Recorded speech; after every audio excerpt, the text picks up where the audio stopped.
Hi there, and welcome to today's Building Your Personalized Eating Plan live stream video series. We're heading towards the end. Today we are on part 11 and we're doing the first part of our food choices. We've done all the physiology and now it's time to look at what can I eat. So today's live stream is a guide on what foods you can choose to put into your eating plan. Really important to remember is that there are no foods that we say no to.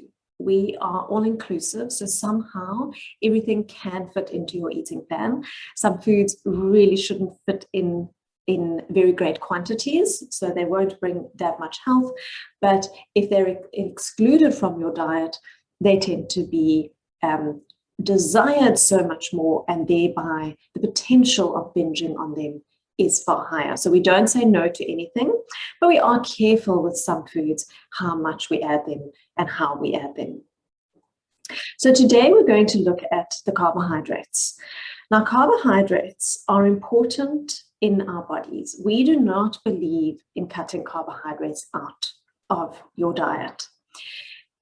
Carbohydrates convert into energy, and that energy gets taken up by your cells and used by the body so that you can function, so that your body can function, so that you can do extra movement, so that you can do exercise, so that you can think and work hard. Okay, we have the glucose system in our body where the body makes or uses glucose to make the energy. So I don't believe it is ideal to cut carbs out of your system or out of your diet, purely because it is such a loved and food. And most people, from what I see in my practice, most people do better when we have carbohydrates in the diet. The key, however, is not to eat too many. Okay, when we overdo carbohydrates, the body does not need them, and the stores for carbohydrates are very small. And so if we overeat on them, that excess is going to get converted into fat. Okay, but there's a decent amount that we can use. Everyone is different. Okay, so it also does depend on your genetics and how well your body is able to use carbohydrates. But most people do use it very efficiently, and it is a good food to incorporate. Let's take a look at what encompasses the carbohydrate group. So first of all, one that is not thought of that often is your milk and yogurt. Now, the reason milk and yogurt are often thought not to be carbohydrates is because they contain protein. So a lot of people see them as a protein food. So they're actually both. They will give you protein as well as carbohydrates. And 1 unit of milk or yogurt has 1 unit of each of these protein and carbohydrates. So I don't count them as a carb because they will have a reaction or a consequence on your blood sugar levels. And so we have to count them as carbs. So they're also fantastic food to incorporate because they bring in many vitamins and minerals, calcium, of which is the really important one there. When you think about milk and yogurt, try and choose the low-fat or fat-free options. Those are definitely the better ones, not because we're not or we want a low-fat diet, definitely not. I'm actually not for low-fat diets, but I'm quite specific about where the fat comes from. So if the fat comes from an animal food, it is not nearly as good in your body as when it comes from a plant food. And so milk and yogurt are animal products, and so we do try and choose the lower fat options. And always plain is going to be better than sweetened or flavored, because the minute we sweeten or flavor, we're adding extra things. If you go for a fruit yogurt, for instance, it will have fruit added in to flavor it, but it also still has some sugar added to bring that sweetness up. And so it's not that we can't have it. Remember, every food can be part of an eating plan. But in this case, we're going to decrease the portion a little bit for the sweetened options. I'm going to make them a little bit smaller because the sugar is far more dense in its nutrition, in its energy. Fruit is also a carbohydrate. So even though it converts into fructose is ultimately still going to give us energy. And fruit is an amazing food to incorporate for energy because it contains very good amounts of fiber. It has a lot of vitamins and minerals, as well as phytonutrients and antioxidants. And when we think about fruit, there is no fruit that is unhealthy. Okay, so every fruit can be part of your diet. And the idea in terms of portions that we're looking at is a tennis ball size. You can also do dried fruit or fruit juice. The dried fruit, really important to remember the quantities. We've got this tennis ball size fruit that has had all its moisture taken out. And so very, very small quantities actually make up a portion. And then juice is also going to give you that energy, and only 125 mils of juice is a very, very small amount, will give you that same energy as a tennis ball size fruit. But please remember with fruit is we are taking away the fiber. So it is not as good a choice, and definitely not as good a choice if you're needing that mouth nurture where you're wanting to bite and chew, because the juice will be gone before you know it. And if you're needing a lot of mouth nurture, then that is not the best option for you. Your legumes are an amazing carbohydrate as well. Again, they contain a very nice amount of protein, and these are plant proteins. And remember, with our proteins, we want to do both plant and animal. So adding some legumes in will just increase your protein intake, but they're still a carb. Okay, so they are complex, which means that they are just very difficult to digest, which is a good thing because it means the body takes longer to digest them, and thereby, if it takes longer to digest them, that curve of the blood sugar will be so much better. And again, they contain loads of vitamins and minerals, so this is a powerhouse of nutrition that you're eating. So whenever you can incorporate legumes into your diet, I would suggest that you do. And half a cup cooked is a portion. The tins are absolutely fine to use. Just rinse them nicely, and then use them as your addition to a salad, soups, stews, all of those kind of things. Then we get the starchy vegetables. Now, starchy vegetables are a great source of carbohydrate because they're still very unprocessed. So generally between half a cup and 1 cup is a portion. They give us a decent amount of energy. They give us lovely fiber, especially if you leave the skins on, and then they're full of vitamins and minerals as well.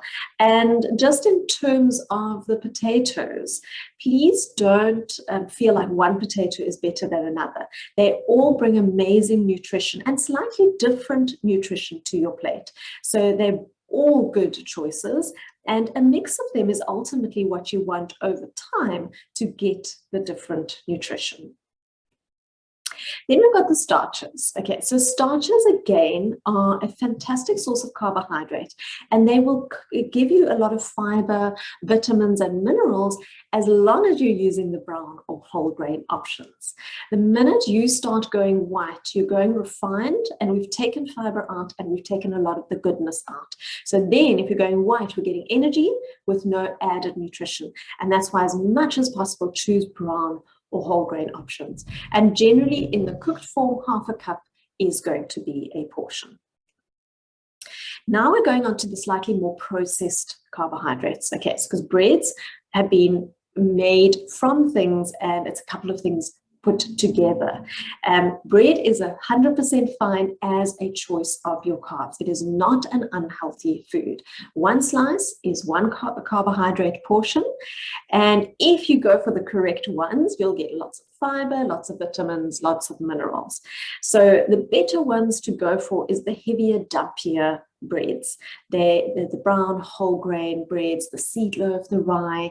They just will take longer to digest and they will keep you fuller for longer. Also, just on a bit of a side note, is that bakeries, breads from small bakeries or homemade bread will definitely be a much healthier option to store-bought bread. And that is purely because of all the additives that have been added to the other bread. I know a lot of people believe that they are wheat intolerant or gluten intolerant, but honestly, a lot of the time it's additive intolerant, and it's actually an additive that's been added to the bread that they react to and not the wheat or the gluten. So going more simple in terms of homemade or small bakery is then where you'll notice that your body won't react in the same way. Crackers are another nice, ideal little carbohydrate to have. And here the important thing is that we choose the whole grains and that we choose low-fat options. So it's not often that I'll ask you to choose a low-fat product. The dairy was the one, the crackers is the other.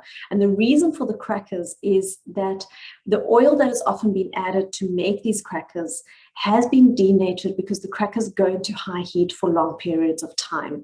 And so generally the type of fat in the crackers is very unhealthy. And so that's why we're trying to go for the lower fat crackers. We will then add some healthy fat or protein to the crackers to make it a balanced plate or meal or snack. And so we don't need to have the fat in the crackers, especially because we can add a much better fat to it. And then we've got our cereals. So if you enjoy cereals for your breakfast, it's a very nice option to have. Unfortunately, with cereals, a lot of them have sugar added. Generally, look at the ingredient list, and if you see the sugar on the first 3-4 ingredients, then it is a lot of sugar that you may be taking in. Sometimes in terms of a portion, which can be half to a quarter cup, it's as much as 2 teaspoons of sugar. So just awareness around that. The 3 cereals that do not have sugar added to them is Oats and Oat Bran, as well as a Swiss style muesli. So those are actually the cereals that are the best ones to choose. But the others can also play a role in a certain way. They're not absolute no's, but just be aware that sugar intake can often be a little bit high with some of the other cereals. Then we've got a group called the free veg group. Now this is great because literally you can eat as much as you want. Okay, and the key here is that you want to eat loads of different colors, because when you eat different colors, you're getting different nutrition. And the best way to get more nutrition for your body so that your body can function at its best is to load up on the colors. They bulk up a meal. They make you feel like you're eating more. Often when I tell people what they can eat in terms of their starches and their proteins, it feels like very little on their plate, and their eye hunger is very unhappy with me. But then the minute you add a whole lot of veggies to it, it looks decent, and you feel satiated.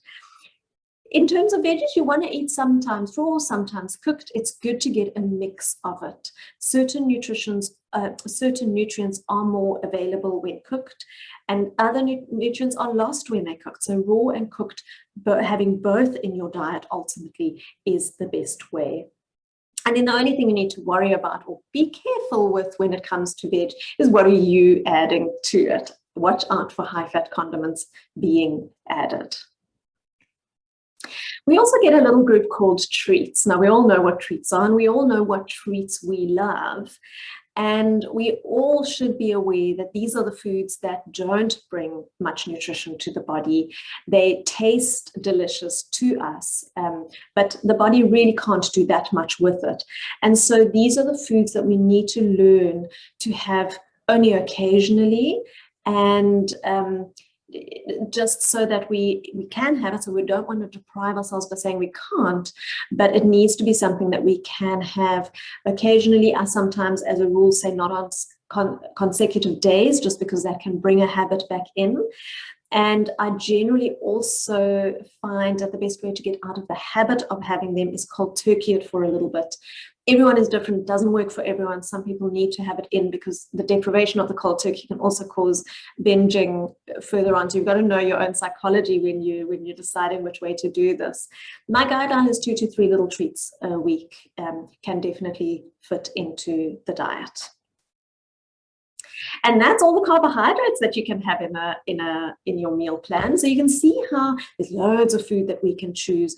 And often you can definitely already look at what you're currently eating and just adapt that rather than needing to change your eating completely and eat very different.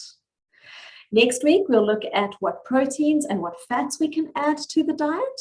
And then the following week, we'll put it all together. So we're getting there very soon. I hope you have a lovely week, and I'll see you all next week. Goodbye.